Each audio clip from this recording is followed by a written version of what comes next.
I find that the people who are most effective, and both effective and efficient, are people who could see through the noise and really get to the signal, be able to separate yourself outside of the metaphor of the matrix, so that you could have clarity of purpose. And I think one of the things that's really powerful also is just a lot of people, they give away their sovereignty and their power first thing in the morning. Like the first thing in the morning, they'll pick up their phone and they'll check everything, because there's the way it's set up, right? They're getting their dopamine fixes, and it's just really rewiring their brain. So it's training them just to be distracted all the time. Can I stop you for a second? Sure. That was so rad. You give up your sovereignty and your power.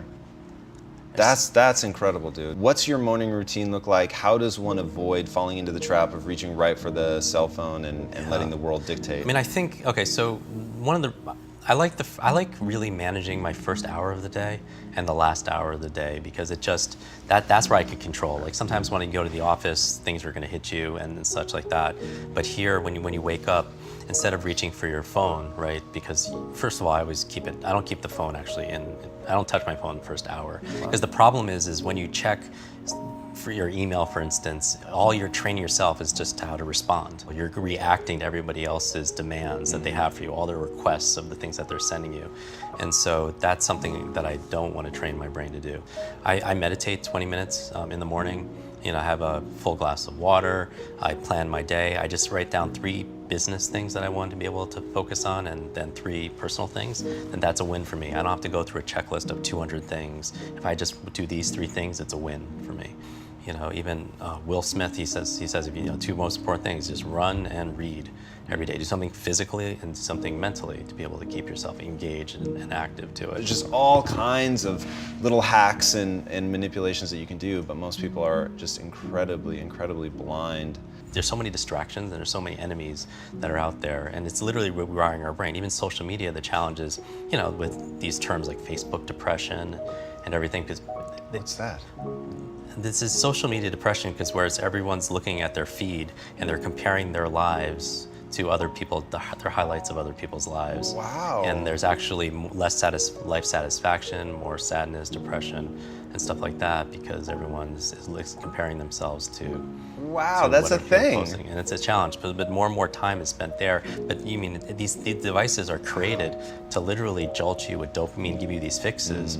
And also the other reason why you want to routine your life that's important is because a lot of people nowadays, in addition to the overload and the overwhelm we all feel from the demands, is something called decision fatigue. And decision fatigue is saying that, latest research is saying that you can only make a set amount of good decisions a day. And then after that, you can't.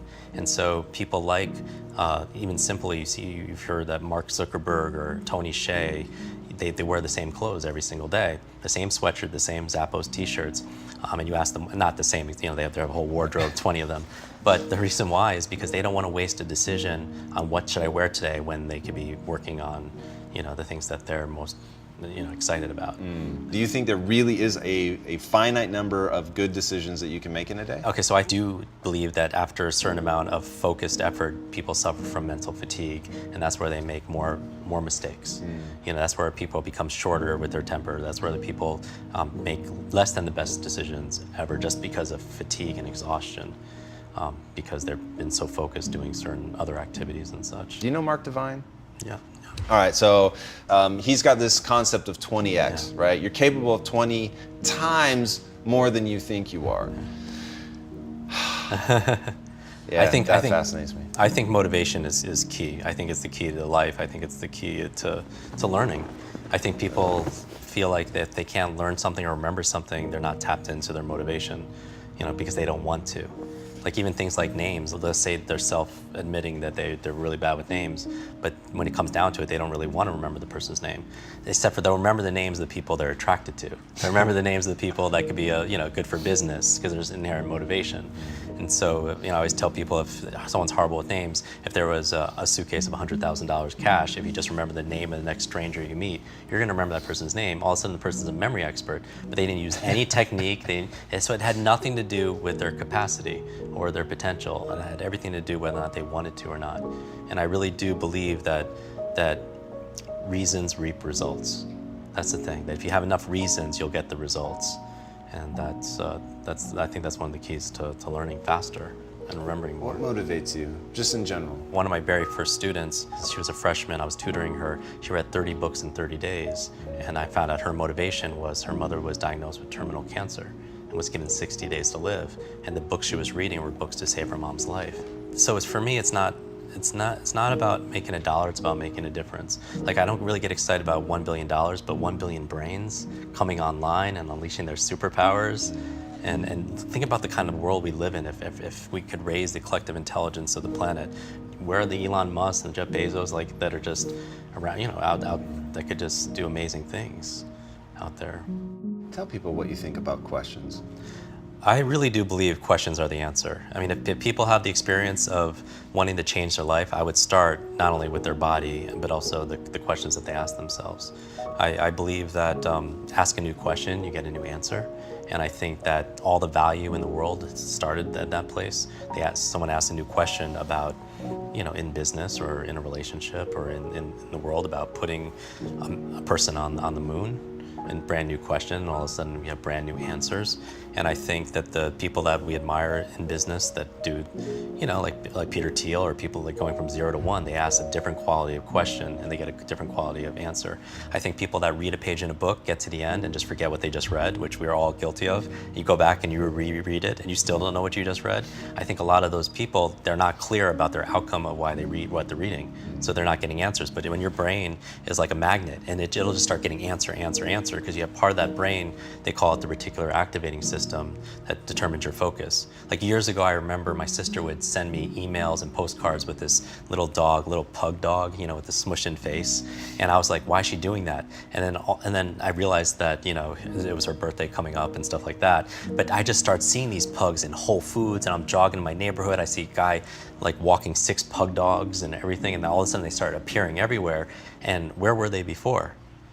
They were there, right? But we never paid attention to it because there's billions of stimuli any moment that's hitting us, and primarily your brain is a deletion device. It would go stark mad if it just paid attention to everything that was going on. You would go insane.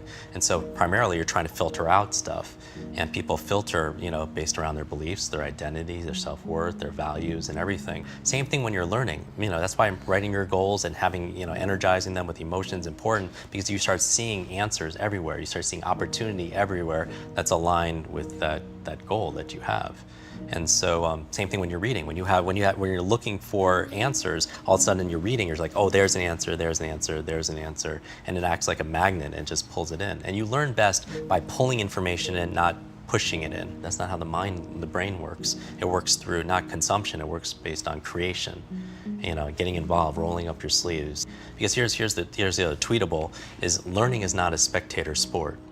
Learning is not a spectator sport. It's just like working out. And people see people who read an immense amount of information, right? Or they see people who are just really good with their mind solving problems. And they're like, oh, that person could do it because they're really smart. That doesn't make any sense to me, because that'd be equivalent of me looking at someone at the gym, someone's bench pressing all this weight. They're like, oh, that person could do it because they're really strong. It's like, no, they're really strong because that's what they're doing.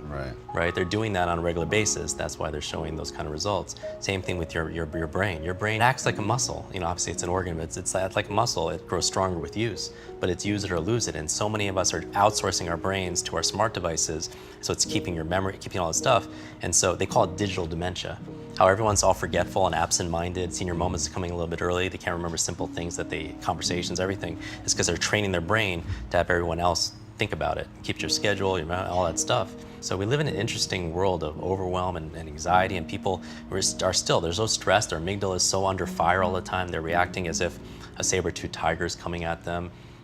When you're taking time for like white space to be creative, to be able to go for a walk, that's where you're going to create a lot of the innovations. That white space is very important. Yeah, no kidding. Yeah. What's your definition of a life well lived? A life well lived. Well, for me, I always focus on. I always wish people their lives be full of lots of love, lots of laughter, and always lots of learning. I really do believe the two things that fulfill me the most, because I think it's an individual thing. I think it's growth and giving.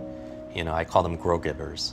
You know, where a lot of people they're go-getters. They're just trying to take and take and take, but then they could give stuff out, but then they become a martyr because they have nothing else to give. But I think when we grow so we have more to contribute to other people, and I think that you know, leaving the planet a little bit better, you know, someone's life, you know, a little bit better just because you were in it.